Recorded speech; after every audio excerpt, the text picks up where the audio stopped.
नमस्कार, प्रभा साक्षी पॉडकास्ट में आप सभी का स्वागत है। आज के इस पॉडकास्ट में हम बात करेंगे कि क्या नेतन्याहू की सरकार गिरने वाली है, संसद में क्यों बनी अल्पमत की स्थिति और प्रमुख गठबंधन सहयोगियों ने क्यों छोड़ा साथ।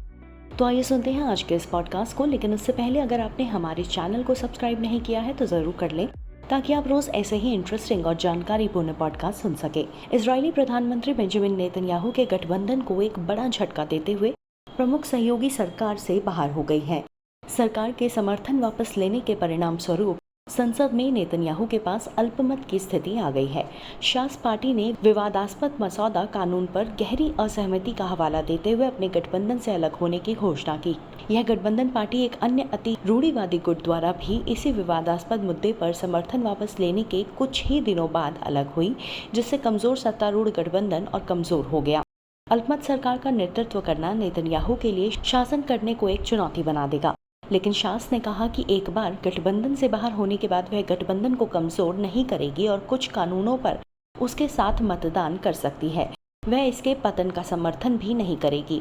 यह राजनीतिक उथल पुथल ऐसे समय में सामने आई है जब इजराइल और हमास गाजा के लिए अमेरिकी समर्थित युद्ध विराम प्रस्ताव पर बातचीत कर रहे हैं। हालांकि नेतन्याहू की सरकार में बदलाव से वार्ता पटरी से नहीं उतरेगी, लेकिन इजरायली नेता ने अपने दक्षिणपंथी गठबंधन सहयोगियों की मांगों के प्रति अधिक संवेदनशील होंगे, जो हमास के बने रहने के दौरान 21 महीनों से चल रहे युद्ध को समाप्त करने का विरोध कर रहे हैं। इजराइल के शीर्ष सहयोगी अमेरिका और मध्यस्थ मिस्र व कतर के भारी दबाव के बावजूद वार्ता में अभी तक कोई प्रगति नहीं हुई है। इससे पहले मंगलवार को यहूदी जन नीति संस्थान के उपाध्यक्ष शुक्री फ्रीडमैन ने कहा कि वर्तमान में विचाराधीन मसौदा कानून और पार्टी के मांगों के बीच अभी भी बहुत बड़ा अंतर है, जिससे उस दौरान किसी समझौते की संभावना कम है।